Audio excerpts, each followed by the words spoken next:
How you doing, Mr. Bates? You remember me? Yes, sir. All right. It's all right, we're Mr. good. Bates. So, if we were to drug test you right now, what would it say?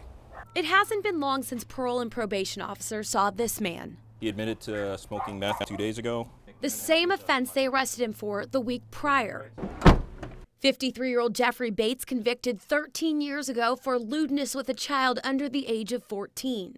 His crime against a child so serious, the state of Nevada put him on lifetime supervision. So if we search, as Officer Page is searching now, we're not going to find anything. Which means no porn, internet access, or pictures of children, all things the officers look for as they search inside his home, and knowing his history, they ask about drugs. Have you used again? I indulged. Which gives officers the go-ahead. Turn around, Mr. Bates. Turn around. Yes, sir. That was not a request. Loretta McClendon watches as her next-door neighbor is arrested, having no idea until now his history with children, which worries her as a parent and a grandparent. Be aware. I'm aware. Now I am more.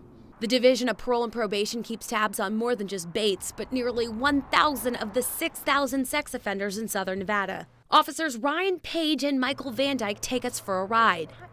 45 years, subject is also... So we can see how they keep tabs on these offenders. They tend to be a little more compliant outwardly compliant, but they tend to be a little more sneaky and hide things, so it's a little hard to catch them sometimes. On this day, these officers are trying to visit 20 homes, but with only 18 sworn officers, they can only get to each so often, which is why they also do unscheduled surveillance and require office visits. We're not with them 24/7, but we can still monitor them. We can have them come into the office. We interact with them face to face, and we get a feel for how they are. It's not just boots on the ground. This unit uses spyware to monitor computers of those allowed to have them to make sure they aren't looking at porn or photos of children. Sergeant Brian Zana explains. My officers can log on as well with a password and actually in real time see what they're looking at. And if they want, they can go back and look what they were looking at yesterday or a week ago or whatnot. So. And do you catch people doing Yes. that? Even though they know it's being monitored? Absolutely. The division also used GPS tracking 6 years ago to monitor the movements of the most egregious offenders. That is, until the federal money dried up. It was a fantastic tool. It really was, to really know where these offenders were. It's an extremely expensive program to operate. And as important as it is for us to monitor the sex offenders, you still have to take into consideration, financial issues. So instead, they focus on personal contact. How you doing? These aren't one-time visits. Officers are assigned to check on their progress and try to keep them on track. Mr. Bates, look here. If you keep using meth, this is what's going to happen. Every single time. You got to get off of it. Pushing good habits and therapy to try to keep these men and women from reoffending. A Las Vegas man had a very different life 6 years ago. Then something happened that changed his family forever. This disease, this compulsion, this condition, went a long enough time that it cost me everything. I had a wife. I had a good life. That's gone. All of that's gone. We'll call him Matt. He has to remain anonymous as he tells us his story. 7 years ago, I did something very, very stupid and attempted to get a sexual favor from a 15-year-old babysitter. And I was quite drunk and living in a pattern of deviant sexual behavior, I guess you could say. Did you know what you were doing was wrong? Yes. Yes, I did. I knew what I was doing was wrong, and again, that kind of dealt with, or that came into play with the remorse factor. There was a great deal of remorse that went along with it. Embarrassment, too. With some of the things that I would do, I would look back on it and just be amazed at myself. So how could he or why would he do something like that, especially to a girl he knew? It's like the chaos of 1,000 voices screaming at you all at once. You're not hearing any one particular voice come out over the others. It takes some kind of catalyzing event in order for that to really stand out. What I'm doing is wrong. I need to not be doing this. And of course, the drive to continue is overpowering just about everything else. Today, he continues therapy for hypersexuality, telling us it's tough when our society is bombarded by sexual images. He comes weekly for individual and group sessions because he does not want to reoffend. He values his time with his children. And he's doing well, but it is a struggle. If he didn't come to session and stay on top of it, I would be concerned for him. Licensed clinical social worker Melissa Webb treats Matt and many others like him at Red Rock Psychological Health. Can you rehabilitate a sex offender? Yes.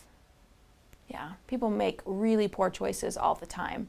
If someone's motivated to change, they can. It's just like drugs or alcohol, sex addiction, things like that. She believes in a 3-level program where offenders admit what has happened, face their past, and then learn how to prevent a relapse. How these crimes happen a lot of times is opportunity.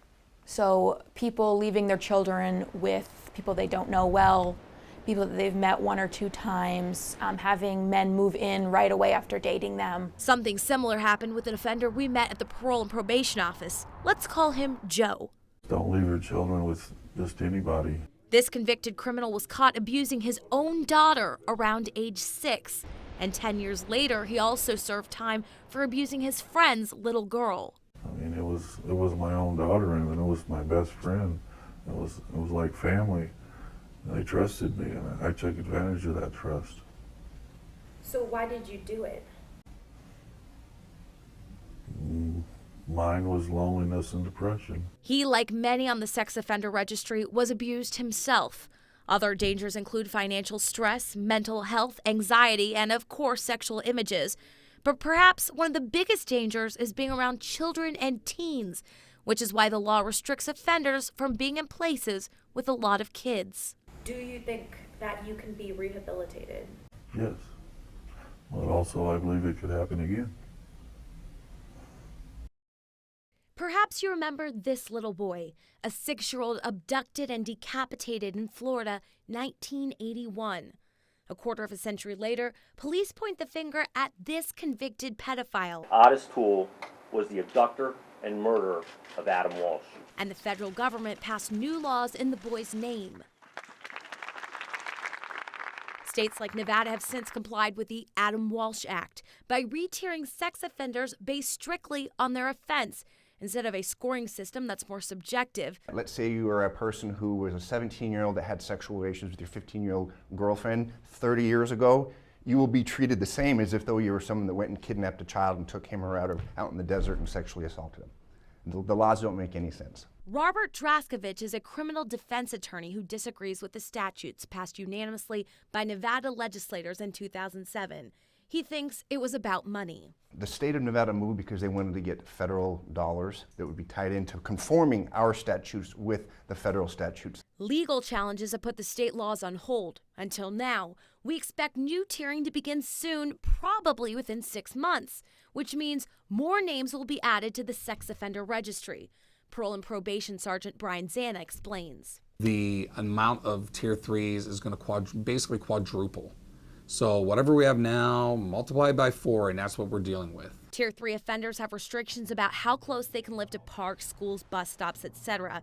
But after many legal challenges, it appears as if law enforcement won't apply it retroactively. Turn around.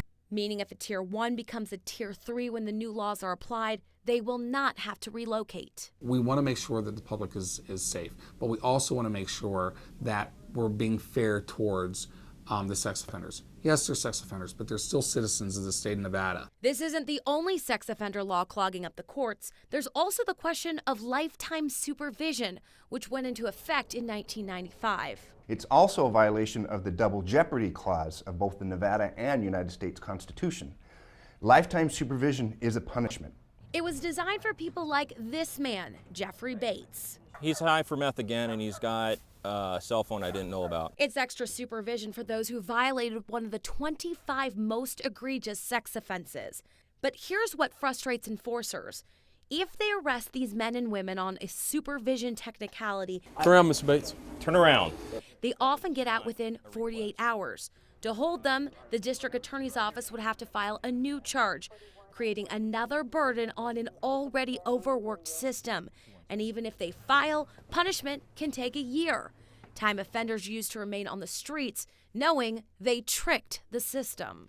My officers arrested him for a reason. Now, they may have been, as the DA's office puts it, just technical violations. But technical violations, as we've discussed earlier, these are dynamic risks that put them back in the cycle to reoffend. So Xana wants to rewrite the existing law, essentially replacing lifetime supervision with extended parole and probation. Instead of struggling to file a new charge, there would be a supervision hearing, saving time and money.